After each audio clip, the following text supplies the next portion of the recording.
Our next speaker is Professor Dr. Ahmed Ibrahim, my colleague from Ain Shams University, Cairo. He's presenting the Roux-en-Y gastric bypass.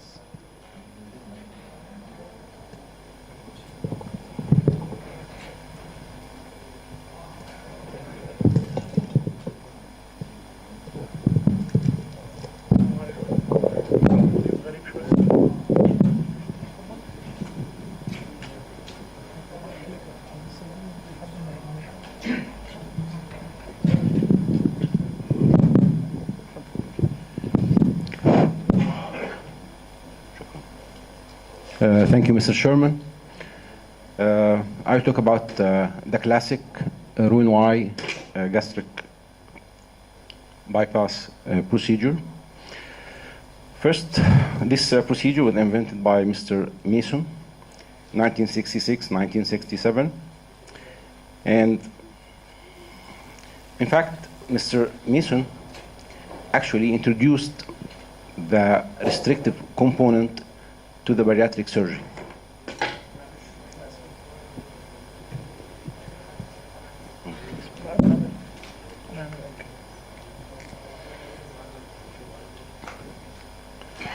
Before Mr. Mason introduced the gastric bypass in 1966, 1967, all the procedures that dominated the field of bariatric surgery was based on malabsorptive procedure. And in fact, this is not quite surprising for me, because if you ask any of our patients what's the dream operation, what they expected from the operation, they will tell you that they need a procedure that will allow them to eat as much as they can to maintain the dietary habits that they have and to have weight loss. So they started with the malabsorptive procedure, jejunal bypass, and they have significant weight loss, but also have significant comorbidities. So what actually Mr. Mason did is that he introduced the restrictive component and then reduced the malabsorptive component. This was the first procedure mentioned by Mr. Mason, and as you see, it's quite different from the procedure we are doing today. First, the pouch was transverse based on the greater curvature, and this proved to be not very good idea, as we know that the greater curvature is thin and liable to distension. So this was the first obstacle. The restrictive part is not good enough. Second, he chose the loop configuration, the omega loop, and it was also quite risky because with a short or small pouch, this carries a higher risk of biliary reflux gastritis, and more importantly and more significant, the biliary reflux esophagitis. So a lot of modification happened to this procedure. First, Mr. Alden and Griffin introduced the Roux-en-Y configuration, so they eliminated the possibility of biliary reflux gastritis and esophagitis, and reduced at least the theoretical risk of developing cancer esophagus. And then they noticed that if you want the restrictive component to be significant, you have to choose the lesser curve based pouches, not the greater curve based pouches. A lot of modifications as regard the restrictive component, mainly interested in adding reinforcement to the gastrojejunostomy with facial bands, with silastic ring enforcement, and others advise to increase the malabsorptive component by introducing the long roux-en-y gastric bypass. In the 90s, gastric bypass became the most commonly performed procedure in the USA mainly, and with the introduction of the laparoscopy in 1994, Mr. Whitgrove introduced the first successful laparoscopic gastric bypass. A lot of modification, including the technique of gastrojejunostomy from Hansoon to linear stapler to circular stapling. So if you are talking about gastric bypass, there are no different indications than other bariatric procedures, mainly BMI greater than 40 or greater than 35 with comorbidities. The contraindication is That's contraindication to general anesthesia, patients who are pregnant with severe psychiatric disorders, and those who are drug or alcohol abuse. So what's the technique? This is the operating room setup. Patients should first lie supine, then we should have a 45 inclination of the operating table to allow us to work on the hiatus and during creation of the gastric pouch. And either you choose the technique, the French technique or the American technique, where you stand on the right side of the patient or between the patient legs. So of the component of the technique, there are three main components: creation of the jejunal and the alimentary and peripancreatic limb, then the creation of the gastric pouch, and the creation of the gastrojejunostomy. So to start with the creation of gastric pouch, or start with the submesocholic components, it makes no difference, but I will tell you I prefer to start with the submesocholic component. So you need to divide the greater omentum, especially if the patients are super morbid obese, because this will facilitate, especially if you are planning to do it, the gastrojejunostomy anticolic. It will be very beneficial to decrease the tension on the gastrojejunostomy. Second, you have to identify the ligament of tritus. This is the mark of the start of the DJ. Then you will create the row limb, which is starting 30 to 40 to 50 centimeter from the DJ. This is the peripancreatic limb. And then you will count 75 to 150 milliliter to create the row limb. And then you will start doing the anastomosis of the peripancreatic limb to the alimentary limb.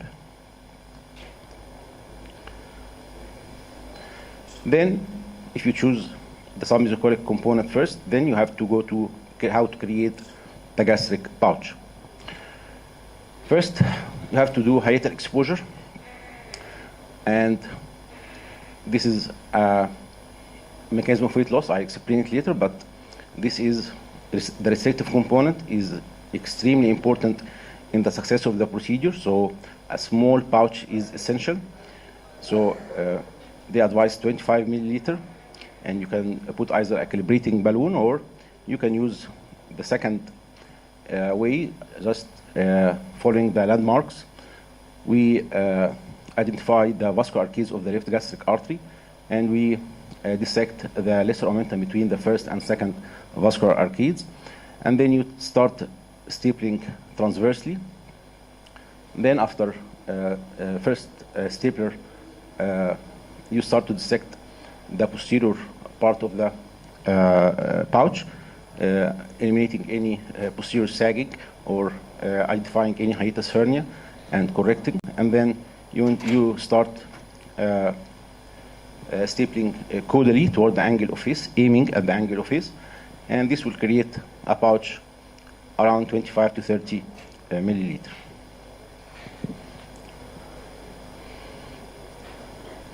So you start to create the gastrojejunostomy. Different methods to create the gastrojejunostomy. Mr. Schauer introduced the linear stapler. Stoma size is important. Although some studies show significant weight loss with stoma size bigger than 2 centimeters. But if you see patients with weight loss failure or inadequate weight loss after gastric bypass, you see that many of them have stoma size more than 2 centimeters. So I prefer that stoma size should be less than 2 centimeters. You can do it linearly, or you can do it with circular stapler, or you can do it hand sewn. No difference actually in the leak or stricture or marginal ulceration between the three. It depends on the technique that you can master better. And at the end of the procedure, you have to close all the mesenteric defects that is you left behind. First, the Peterson defect, which is the space between the alimentary limb, the mesocolon, and the caudally, the transverse colon. And you have to close any mesenteric defect during creation of the jejunostomy. Trocar wounds more than 5 millimeter, in my opinion, should be closed. And if needed, you can put intraperitoneal closed suction drainage. This is a short video to represent what is the procedure. We start with the submesochoric component. We identify the ligament of arthritis. Then we start counting between 30 to 50 centimeters from the DG. And this is the first landmark. Then you create counting 75 to 150 centimeters to create the elementary limb. And then you have to show that it comes up without any significant tension. Then you perform the jejunostomy.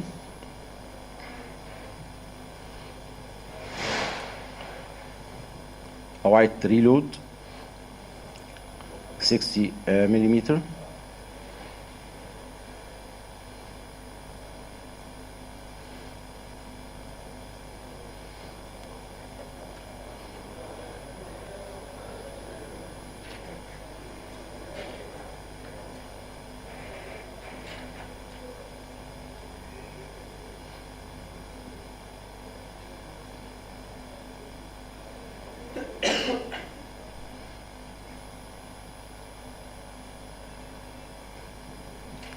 And then you close the defect.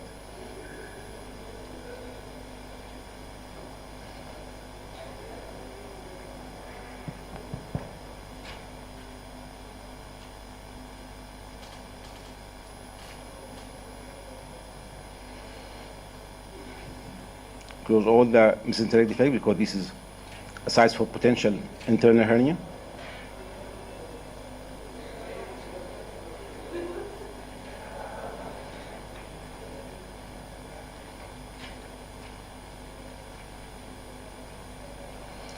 And then you start dissecting the lesser curve between the first and second vascular arteries, about 5 centimeters from the gastro-esophageal junction. And you enter the lesser sac. And then you put the first transverse stapler.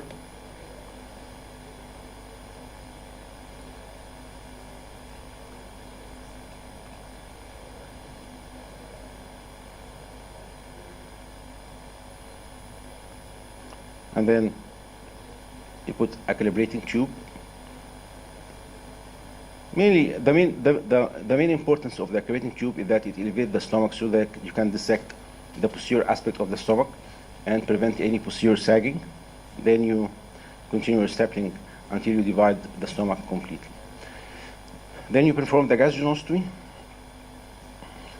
with linear stapler. 30 cc, okay, but I prefer the 45 because sometimes it slipped away, so it will end up with a very narrow stoma. And then you close the defect with continuous layer.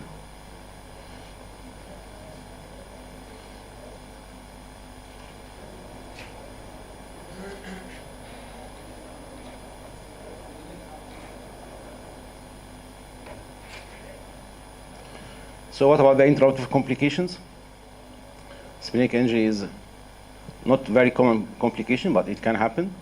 Injury to the pancreas and splenic artery is important during the posterior dissection, and injury to major vessels, the aorta is not very far from the from where you are working. So you remove the nasogastric tube at the end of the procedures. I don't leave it in the post-operative period, and a water-soluble contrast is performed in post-operative day 1 to ensure the absence of any anastomotic leakage. And if the examination reveals no anomalies, the patient is allowed to have water sips or drink clear fluids. Then the patient leaves the hospital on or after the second post-operative day. So this is the technique. This is how we do the Roux-en-Y gastric bypass. But what about how this procedure can induce a significant weight loss? First, it has 3 components: the restriction of caloric intake, and the malabsorptive component, and the hormonal mechanisms. So restriction of the caloric intake is depend mainly or primarily on the anatomical factors, creating a small pouch 25 millimeter to 30 millimeter small pouch, and the stoma is important. I think that any stoma larger than 2 centimeters, you don't have a very good restrictive component. You may have other mechanisms that induce weight loss with stomas more than 2 centimeters, but not the restrictive component and the anatomical restrictive component. I don't think it will persist if a stoma is bigger than 2 centimeters. There is another mechanism that will restrict the caloric intake, the dumping or improper fat digestion, either early, within 10 to 15 minutes from highly sugar meals, depending on the hyperosmolarity of the meal. And this is the early dumping, late dumping after 3-4 hours from the meal, which is related mainly to hypoglycemia. And this dumping tends to send our patients away from highly caloric meals. And what about the hormonal mechanisms? Very important, because dumping is not present in every patient. Some of our patients didn't experience a significant dumping, and some of them, and we know that dumping tend to ameliorate with time, and some of the patients who even develop significant dumping in the first post-operative part, 6 months, 7 months, they start to notice that the dumping is not so significant after maybe 1 year from the procedure. And some of the very good weight loss happen with a stoma larger than 2 centimeters. Some of them happen with pouches larger than 50 milliliter. And if it is only anatomical factors, when you have significant, very significant weight loss, you will have the homeostatic energy mechanism will put in action. And this is what happened with diet. When patients on diet and they lose significant weight, what happened is that after some time they complain that they are very hungry. They are tendency toward eating highly sugary meals, and this is mainly due to the homeostatic energy mechanism that will sense the loss in the fat stores and will try to go back to a set value based in our brain, that this is the fat percentage that it is normal for this kind of individual. This actually didn't happen with the gastric bypass so frequently, and so there must be another mechanism that related to the restriction of the caloric intake other than the anatomical or other than the dumping. Hormonal mechanism is quite controversial in granular level. Some studies show that it is higher in obese individuals. Some studies show that it is failed to show this. In fact, I did a study showed in Egyptian patients, and they showed that the granular level is lower in obese patients. GLP-1 is very important and very significant in decreasing the satiety of the patients. This is small pouch. This is from my own series. It's not published yet, but I'll publish inshallah this year. This to show that what's the correlation between pouch size and excess weight loss 2 years following laparoscopic Roux-en-Y gastric bypass. We assess our pouch size either by CT volumetry or by upper endoscopy. And we can see that those patients that have less than 20 milliliter pouch tend to have greater weight loss. The green column represent those who have, in my impression, the successful procedure that is more than 70% excess weight loss. And you can see that as the pouch increases, the percentage of patients who achieve 70% excess weight loss is reduced. What about the stoma?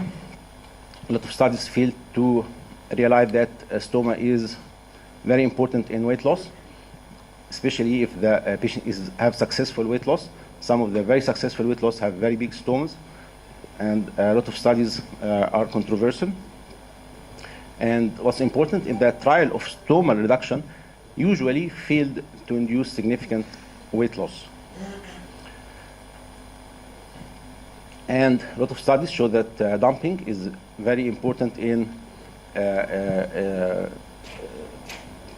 transversing our patients into sweet aversion or fat aversion.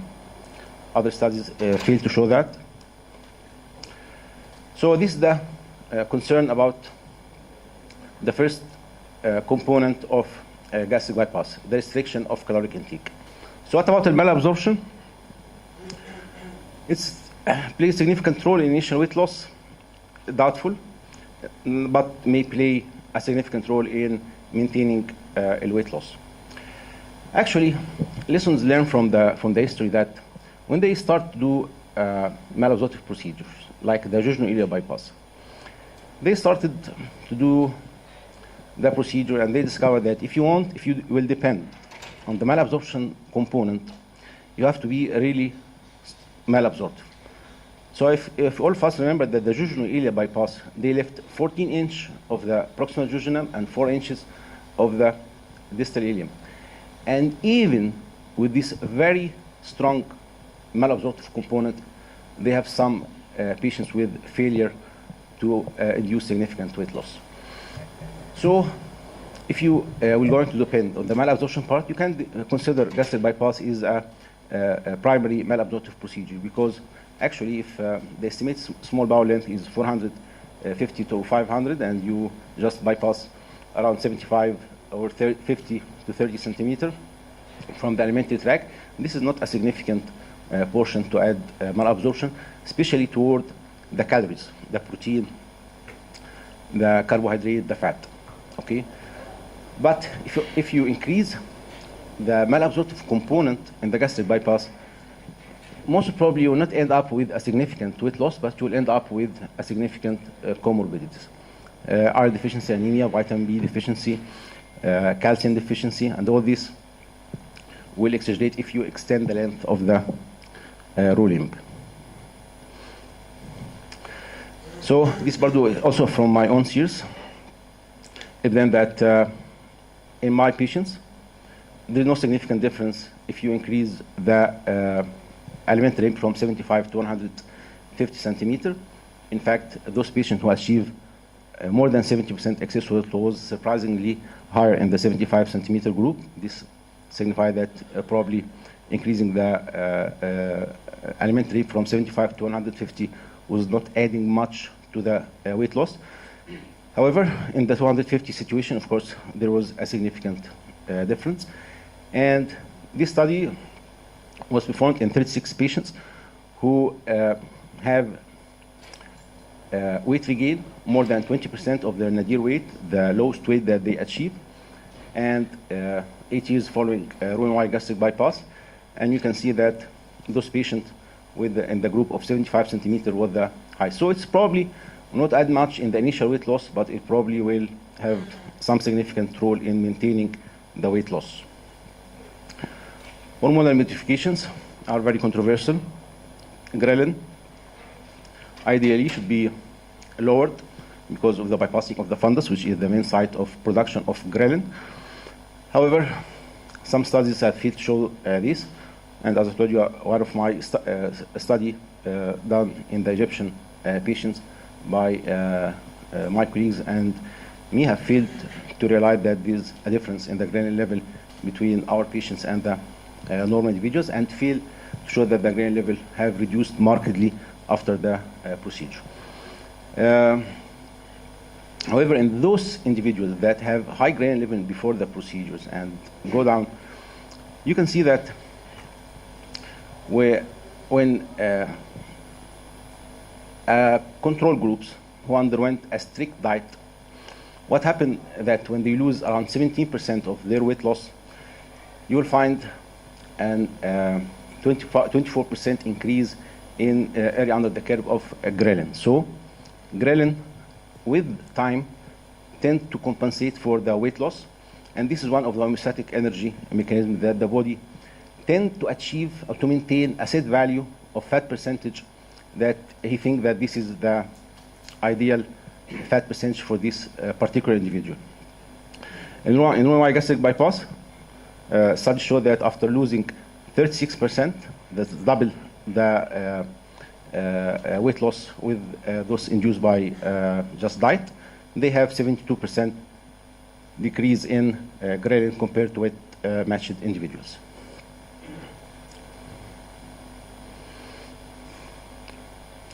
A lot of other polypeptides have evolved and may play a significant role, especially the GLP-1, the GIP, CCK, and the PYY. Other hormones may play a significant role, stage hormones, short-term, usually the GLP-1, and they are secretion decrease with decrease the meal size and reduce time to stop, including, among others, cystokinine, amylin, glucagon. The adiposity hormones, which is the hormones like insulin and leptin that are related to energy stores, they usually, the amelioration of the insulin and leptin by polypeptide like incretin, GLP-1 also tends to produce more satiety. Thank you.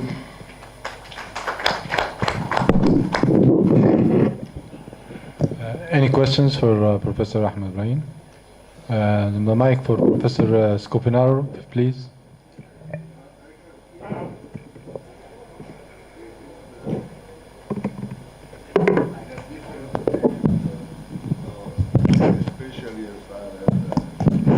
The mechanism of action of the operation is concerned. First, as an historical note, the first who did the Roux-Y gastric bypass was Griffin, much before all them.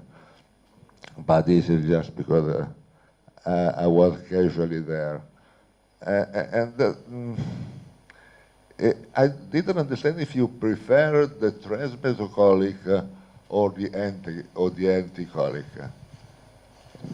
For me, most of the patients, I prefer the anticolic, but sometimes you are forced to do retrocolic, especially in morbidly obese patients, super morbid obese, where you can find very thick transverse colon, and you can't put the gastrostomy to be under tension, so I will do retrocolic. Not even dividing the omentum, because we did by now, I think about 1,000 of gastric bypass, and I'm convinced that it's the best operation we have. But we always do it anticolic, especially after when Kelvin Higa said that he used to be always transmesocolic, and 80% of his internal hernias were through the mesocolic rand. So, because the disadvantage you have with the transmesocolic approach is that you cannot anchor the gastroenterostomy to the mesocolic, because the gastroenterostomy is too high. And this is something we can do with the BPD. So I think that the anticolic, and I must say, sometimes we divide, but very often we have not even the necessity of dividing the mesocolon. But this is just a personal taste, you know. The mechanism of action, you are still convinced that gastric bypass is a restrictive procedure. I mean, it's a mechanical restriction of the stomach. Now, what history says, the greatest, in my opinion, one of the greatest gastric bypass supporter was David Miller. And David Miller was actually using a very restrictive gastric bypass. He used to reinforce the stoma with 3 rows of separate non-absorbable stitches. But the results, the better results that we had, the best results we had, were actually when the laparoscopic gastric bypass was introduced. And in laparoscopic gastric bypass, there is no mechanical restriction at all, because it's a mechanical suture, and nobody gives stitches to it. So how do you explain this? And the other point is that I agree on the action of the hormones, which is very important in my opinion in gastric bypass. But right, because in my opinion, food reaches ileum because the stomach emptying is quick. If the stomach empty were slow, food could not reach the distal portion of the small bowel. So I think that it is exactly the opposite. The smaller the gastric pouch, the quicker the gastric emptying, the quicker the intestinal tract. And this is what was proved. This was said in the another father of gastric bypass, Lloyd McLean, in his last article of 1980, said, I don't know if it was 1980, I'm not sure, but clearly said that the gastroenterostomy had to be as wide as possible. So I don't think that it's a mechanically restriction operation. I think it's an operation that allows a quick, rapid, quick gastric emptying, and this is proved by the fact that the best results arrived when we started doing the laparoscopically without restriction at all.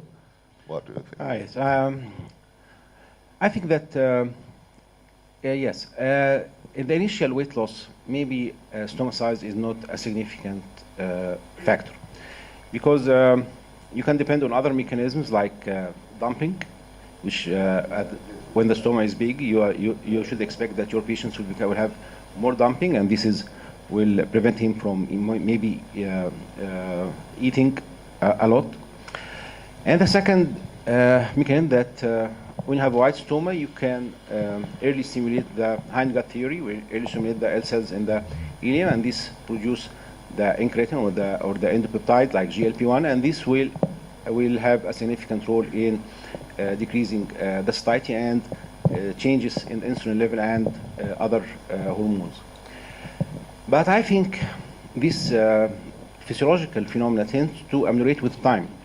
Signs of the patient do happen, and those patients that have bypass tend to have a more adapted small bowel with the time, and you will be left with the restrictive components. So in the long term, if you have patients, 100 patients that have insignificant weight loss after 5 years from the procedure, I think at that time mechanical factors will be more important than hormonal factors or dumping. And in this particular situation, I think that the stoma size may be a significant factor in maintaining weight loss at the long term. In the short term, there are other mechanisms, but unfortunately, these mechanisms usually don't last forever. Most of our patients, they start to have lower dumping after 6, 7 months, 1 year, 1.5 years. Hormonal changes tend to ameliorate with the time. Even sign adaptation and increase transport maximum of glucose do happen in short bowel syndrome and should be expected to happen in malabsorptive procedure. So at the end, I think that on the long term, the stoma size may be significant. Not on the short term. When you say dumping, do you refer to the vascular phenomena? Yes. Or just to the post-cybal, to what I call the post-cybal syndrome? You mean also the Yeah. vascular phenomena? Right. I And talk this, mainly of about course, is early dumping, the vascular but with laparoscopic gastric bypass, dumping is not more frequent than the classic, let's say, open gastric bypass. It should be much more frequent Yes. if with stoma size bigger, it should be more frequent. And about malabsorption, we have measured the fecal fat, and there is actually a little bit of fat malabsorption, but it doesn't last longer than 1 year. At the end of the first year, Yeah. fat absorption is complete. Thank you very much. Thank you. The mic to Dr. Tisava, you want to? Yes, please.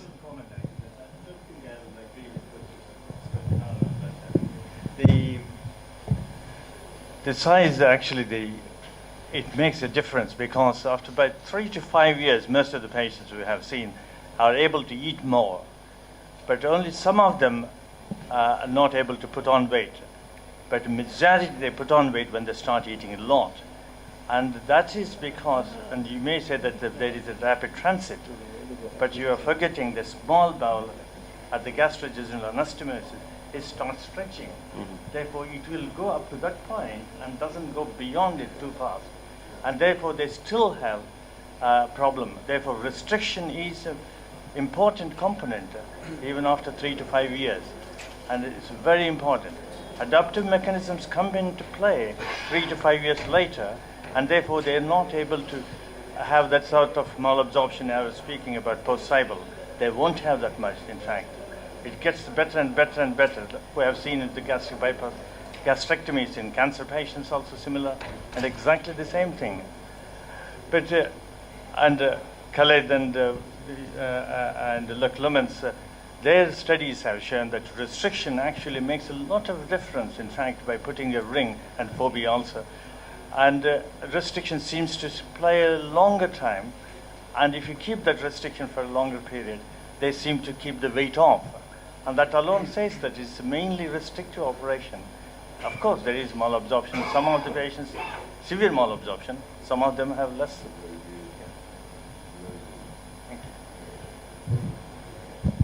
Thank you, Professor Ahmed Ibrahim. Thank you.